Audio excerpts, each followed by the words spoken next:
Hey, what's up guys? John here. This is absolutely insane. Average rents in America now, and this isn't insane in a good way. This is absolutely insane as we need to really check ourselves as a country way. Because how can this actually happen, right? Average rent, $2,000 a month, $2,000 a month for average rent. Average American makes $40,000 a year, $40,000 a year, right? So this is probably 60% of their gross income, 60% of their gross income if you factor in for taxes, right? Who can afford this? Who can afford this? Nobody, right? I think we could see a situation in which potentially rents collapse across the board, but I don't think it's going to happen just yet. So how could rents collapse? Well, what I think is happening right now is we're seeing interest rates rise parabolically, where it's just so expensive. There's even reports of, home buyers crying at least once while buying a home. This is by Zillow. This isn't like a, some fly-by-night article. Zillow is saying half of home buyers are crying because they're so stressed out because they're losing out on every house. Corporations are stepping in, paying all cash. They can't compete, and they're just stressed beyond belief, which is also putting upward demand on rentals. We have people moving from expensive cities, renting single-family houses. We have people that simply can't qualify for a mortgage now with increased rates. People that just think the market's going to crash. People that are in a house, they can't afford the insurance. They can't afford life anymore because everything's so expensive. They're moving into rentals. There's so much demand for rentals, pushing property prices up or rental prices up, right? But I think there is going to be some unique things to unfold here. So how can rents continue to rise if, let's say, for example, gasoline goes to $9 or $10 a gallon, right? Because food prices would then continue to skyrocket. Food prices would skyrocket, life would skyrocket. How could rents maintain this, type of run? How could they continue increasing it 25, 30% a year? They can't.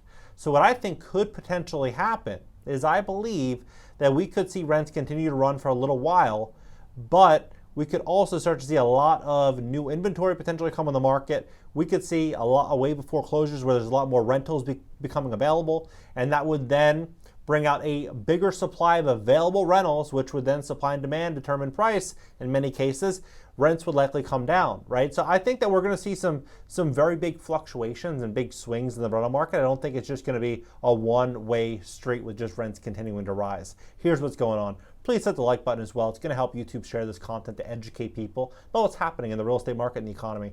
It's not just Manhattan. Rents are skyrocketing everywhere, surpassing national benchmark for the first time. In Manhattan, average rent's $4,000 a month, $4,000 a month. You have to make $160,000 net a year to be able to afford to rent a basic apartment in Manhattan. Insanity. The national median rent was $2,002 last month, marking the first time it's ever surpassed $2,000, according to Redfin.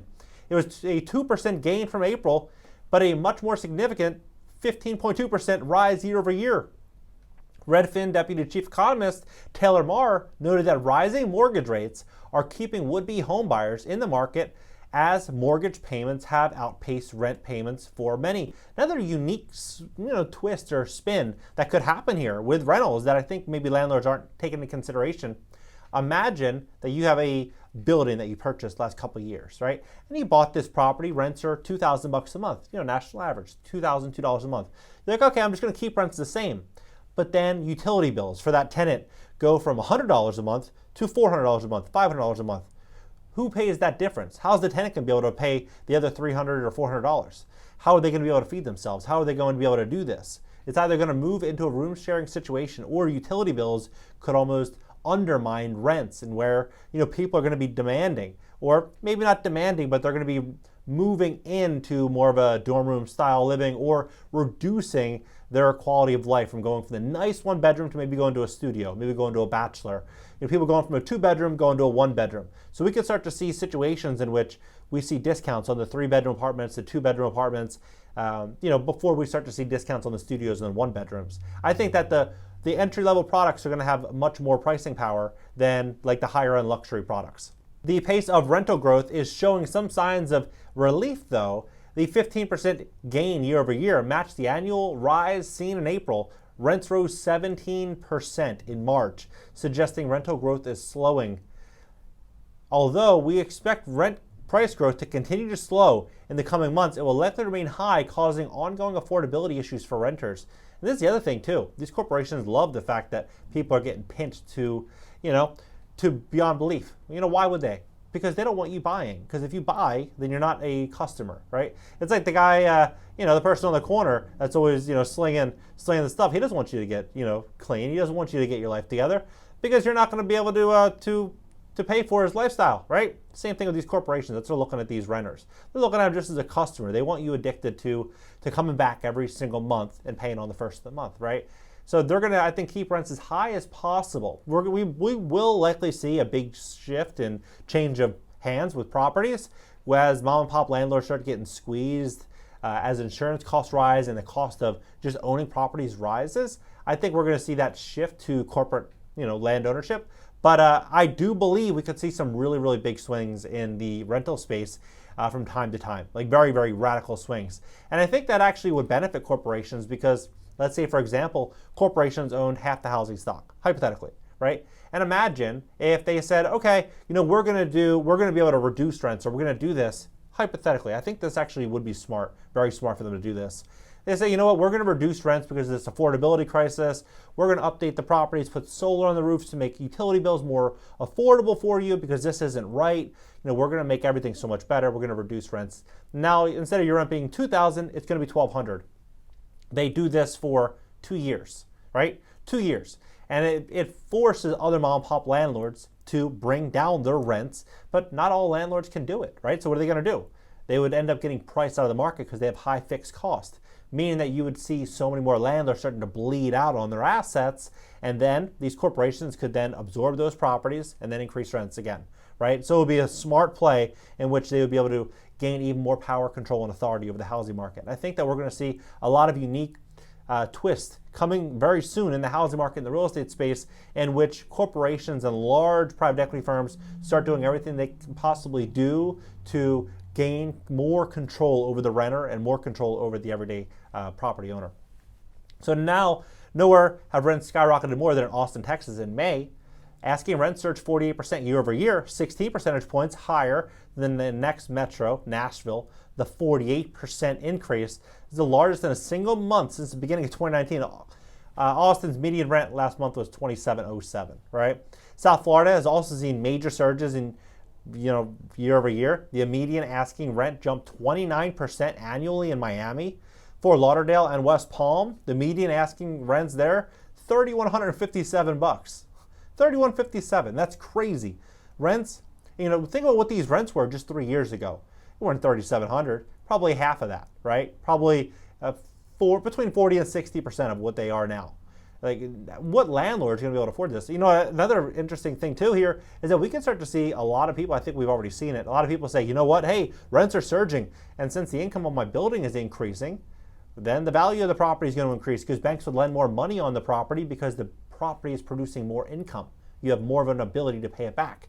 So they'll give you the money, but then if rents really start to pull back, or there's massive changes, or property owners get hit with, fat insurance bills, like in South Florida, then what's ultimately going to happen? They're either going to have to sell the property or increase rents. But how can they increase rents more? They just did it by 50 or 60% over the last 2 years. They're not going to be able to. Rents are on the rise across the tri-state area. Rents have surged 24% in New York City, Long Island, Nassau County, and New Jersey, Newark, New Brunswick. Last month, the median rent in Manhattan, as I mentioned, was $4,000 a month. Those markets are the most expensive in the nation by median asking rent last month, edging out Boston by almost $4,000, $3,970. Crazy. Other major metros had a moderate rent growth. San Fran, median rent rose 16.6% to $3,752. In Houston, rent jumped 16.1% to $1,822. Chicago, median asking rent 6.6% to $2,454. Median rent in LA, $3,400. $3,400. On the dot last month. The 50 largest metro areas, there are only 3 where rents declined year over year. Milwaukee had a 10% price drop in May, while Kansas City and Minneapolis each had 3% drops. All the other markets had rent. All of those markets also had rents fall year over year in April. So it's going to be a very interesting place to be a landlord, I think, over the next couple years. There's going to be a lot of different opportunities to make a ton of money and lose a ton of money. I don't think it's sustainable. I really don't think it's sustainable to see this massive rent growth climbing on the back of increased gas prices, increased utility bills, increased insurance costs, and falling real wages. It doesn't make any sense that this can only continue. The only other way I see is them moving into a dorm room style living. I'm not sure that the whole country is going to be up for that right away. I think maybe over time they're going to be forced into it, a lot of people.